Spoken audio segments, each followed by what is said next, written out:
يكلف الله نفسا إلا وسعها لها ما كسبت وعليها ما اكتسبت ربنا لا تؤاخذنا إن نسينا أو أخطأنا ربنا ولا تحمل علينا إصرا كما حملته على الذين من قبلنا ربنا ولا تحملنا ما لا طاقة لنا به واعف عنا واغفر لنا وارحمنا واعف عنا واغفر لنا وارحمنا أنت مولانا فانصرنا على القوم الكافرين. الطالب اللي بيذاكر لازم يبقى واخد باله انه بيخدم دينه وبيخدم وطنه وبيخدم الناس، وانه على ثغر من ثغور الخدمة، وان شرف العبودية في انه ينجح ويفلح ويذاكر ويتقن الصنعة. هذا درب من دروب العبادة، ومهما تأخر عليك الفتح انتظر واجتهد، ربنا لن يضيع أجر من أحسن عملا. الشباب عليه أن يفهم أن عليه كاهل مهم، أنتم أمل هذه الأمة، فاعملوا وجدوا واجتهدوا. سيدنا مصعب بن عمير وكان سفير النبي في المدينة المنورة ومعلم أهل المدينة القرآن، وهو لم يتجاوز 22 سنة. سيدنا علي بن أبي طالب نام على فراش النبي صلى الله عليه وسلم يفدي الرسول عليه الصلاة والسلام، والهجرة كلها انبنت على نومة هذه وهو ابن 21 سنة. سيدنا أسامة بن زيد ذهب لقتال الروم وهو قائد جيوش المسلمين وهو لم يتجاوز 16-17 سنة.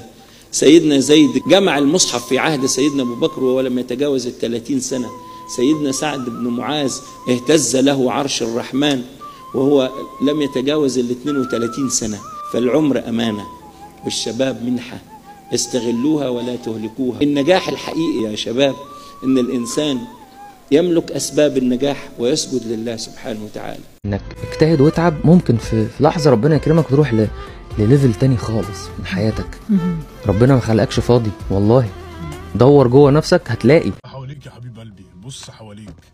انا عايزك تبص حواليك كده وتاخد بالك ان انت لوحدك، مفيش اي حد معاك، مفيش اي حد بيشجعك، مفيش اي حد في الدنيا هينيمك ويقول لك يلا يا حبيبي خش نام عشان انت بكره وراك شغل وراك سعي ولازم تنجح.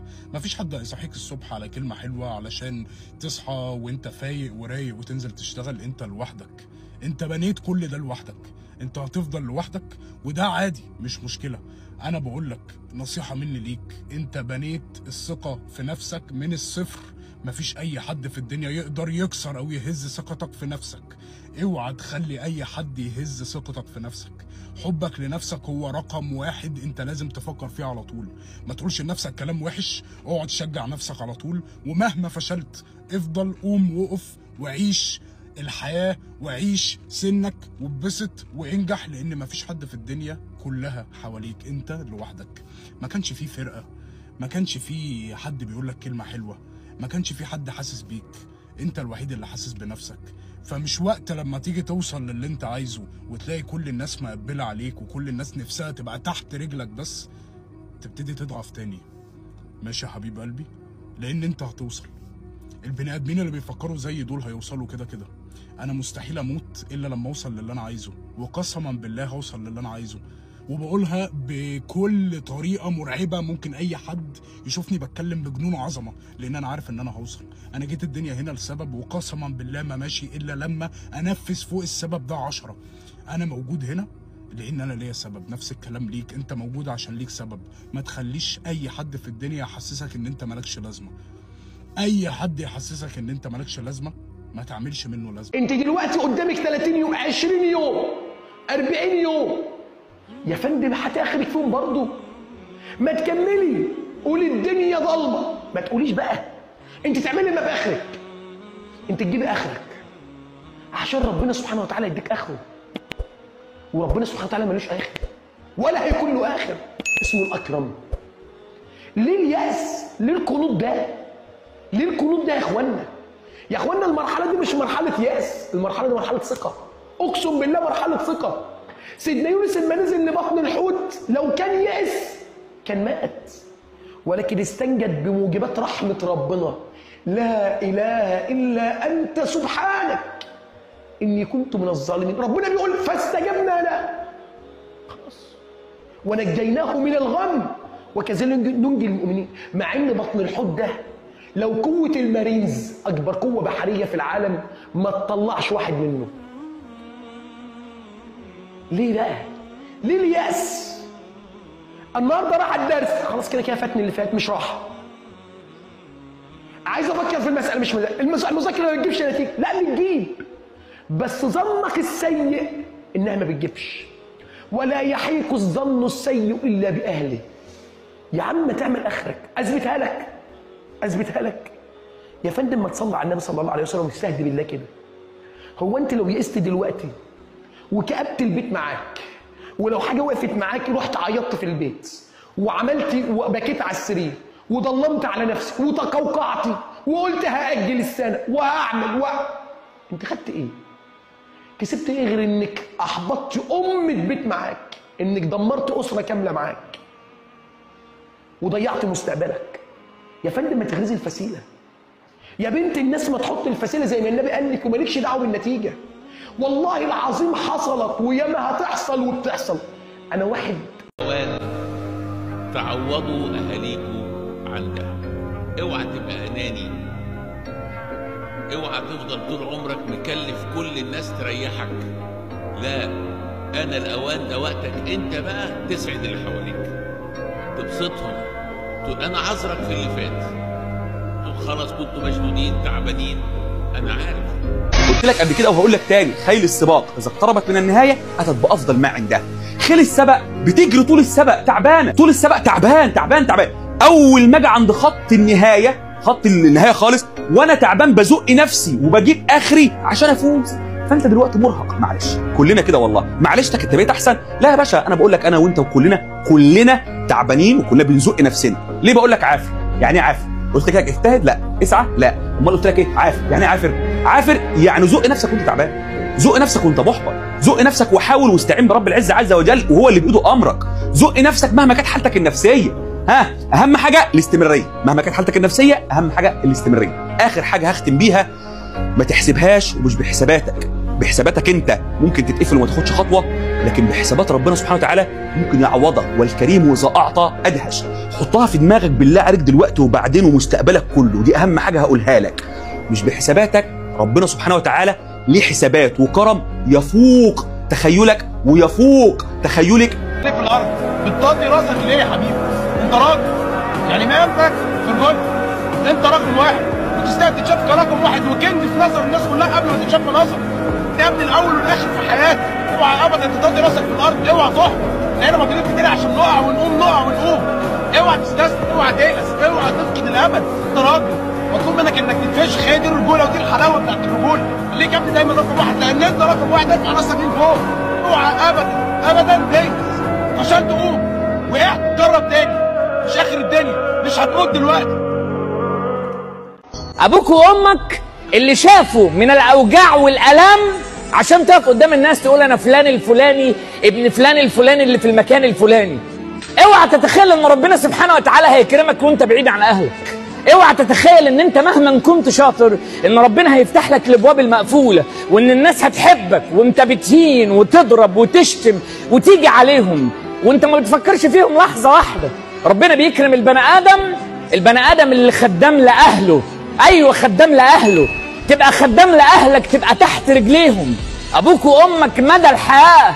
والله العظيم اكتر شخصين على وجه الارض، بعيد الشر عنك، لو عايز واحد يتبرع لك بقلبه دون تفكير هيديهولك. يبقى عندك ايمان انك لازم تاخد بالك من اخواتك، تبطل انانيه. اخوك الصغير ده انت سند ودعم وظهره، اختك الصغيره دي انت لازم تكون سند ووتد وارض ليها. اقسم بالله لحظه واحده يبقوا مش موجودين في حياتك هتعيش طول عمرك تعيس. ارفع سماعه التليفون، ابعت رساله وانت قاعد دلوقتي، قول لهم الدنيا كلها في كوم وانتوا كوم تاني. لما يجي لك اليوم ان انت مش متحفز وحاسس انت عايز تستسلم، فك فيشه المشاعر اللي انت بتحسها وكمل الشغل وخلاص. خش على اوتو بايلوت، اوتوماتيك. ما تقعدش تفكر، اعمل المفروض تعمله وخلاص، خلصت. ما تقعدش تفكر انا هفشل او مش هعمل كويس او هيبقى شكلي وحش او هسقط في الامتحان. ذاكر خلاص بقى، اللي يحصل يحصل، ما تفتحش دماغك. اللي بجد ذاكر واللي يحصل يحصل. وفعلا فكر لو هفشل هفشل خلاص، لو هسقط هسقط، لو هطلع وحش في البطوله هطلع وحش في البطوله، خلاص هعمل ايه؟ المهم اهم حاجه ان انت لو فعلا سقطت تعرف تبص الاسابيع والشهور اللي فاتت وتبص على نفسك في المرايه وتقول صراحه انا عملت اللي قدرت اعمله. فعلا انا عملت كل اللي انا اقدر اعمله. ما تبقاش عيل صغير. عارف ايه اكتر حاجه ممكن توقعك في ثانويه عامه؟ انك الفتره دي تبدا تسمع لكل اللي حواليك، تبدا تعمل شير لحياتك مع كل الناس اللي حواليك. ده بقى السؤال المعتاد بتاعك، وانا لو بدات دلوقتي هلحق؟ طبعا هتلحق، فتبقى كويس ومبسوط والامل يرجع لك تاني. انما لو حد قال لك بقى مش هتلحق فتزعل وتتقمص وتكتئب وتضيع الكام يوم اللي فاضلين. فما تخليش كلمه تجيبك وكلمه توديك. ما تبقاش عيل صغير، انت راجل ليك حلم وهتحققه غصب عن اي حد. بس المهم انك تثق في نفسك وما تسمعش لحد. الكرة بقت في ملعبك، فاتعب عشان ما تلومش نفسك في الاخر. اول ما تلاقي الناس بتتكلم عنك وانت ماشي في الطريق وعايزين يوقعوك، عايزين يدمروك، عايزين يقفلوا كل ابواب ضدك، مبروك انت ماشي صح. لان الطريق الصح اللي فيه مطبات، الطريق الصح اللي فيه عقبات، الطريق الصح اللي في اخره كنز ما بيبقاش سهل. عشان كده اما تلاقي مطبات في حياتك افرح، في كنز هتوصل له. اما تلاقي مطبات والناس عماله تتجمع عليك اعرف ان في كنز هتوصل له في الاخر. اما تلاقي الناس كلها عايزه توقفك في كنز، لان هم شايفينك ناجح. ما تضيعش اللي فاضل خلاص، اصل اللي فاضل مش كتير. الفترة دي انت محتاج تطلع اقصى حاجة عندك. اصل ما عنديش شغف، اصلي مش عارف ايه. خلاص يا ابو عمو، اللي فات فات واتنسى. هتقعد بقى تعيط عليه؟ اعتبر الفيديو ده اشارة ليك من ربنا انك تكمل. لسه في وقت انك تلحق تلم اي مادة واقعة منك. ان شاء الله تكون لسه هتبدأ ثانوية عامة. بس لو انت عايز ما تضيعش اللي فاضل خلاص، اصل اللي فاضل مش كتير. كل ما الشيطان يلعب في دماغك افتكر حاجة واحدة، فرحة ابوك وامك يوم النتيجة بالدنيا كلها. يلا عشان لما توصل لحاجه اللي انت عايزها تقف قدام الناس دي كلها وتقول لهم احكي لكم قصه واحد كان كل الناس حواليه بتقول له مفيش امل، وبقوه ايمانه خلق لنفسه الامل.